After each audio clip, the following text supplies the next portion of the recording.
এক গ্রামে এক অতি কৃপণ বৃদ্ধ বাস করতেন, যার সিন্দুক ভর্তি ছিল সোনা দানা আর টাকা। তার একমাত্র ছেলে ছিল অত্যন্ত সহজ সরল এবং অভাবী মানুষকে সাহায্য করতে খুব ভালোবাসত।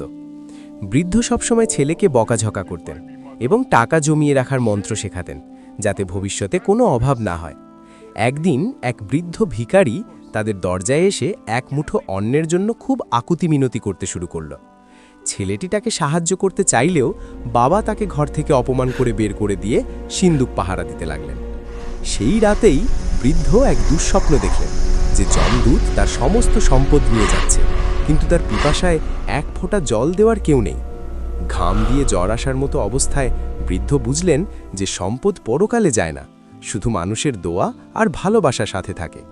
পরদিন সকালে তিনি সিন্দুক খুলে সব সম্পদ গ্রামের দরিদ্রদের মাঝে বিলিয়ে দেওয়ার জন্য ছেলেকে আদেশ দিলেন। ছেলে অবাক হয়ে বাবার দিকে তাকালে। বৃদ্ধ বললেন যে মানুষের সেবার চেয়ে বড় কোনো সঞ্চয় পৃথিবীতে আর দ্বিতীয়টি নেই। তিনি আরও বুঝলেন যে সম্পদ আগলে রাখা মানেই সুখ নয়, বরং তা অন্যের কাজে লাগানোর মধ্যেই প্রকৃত তৃপ্তি লুকিয়ে থাকে।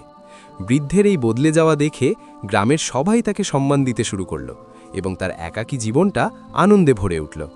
শেষ জীবনে তিনি বুঝতে পারলেন যে তিল তিল করে জমানো মুদ্রার চেয়ে মানুষের আশীর্বাদের দাম অনেক বেশি।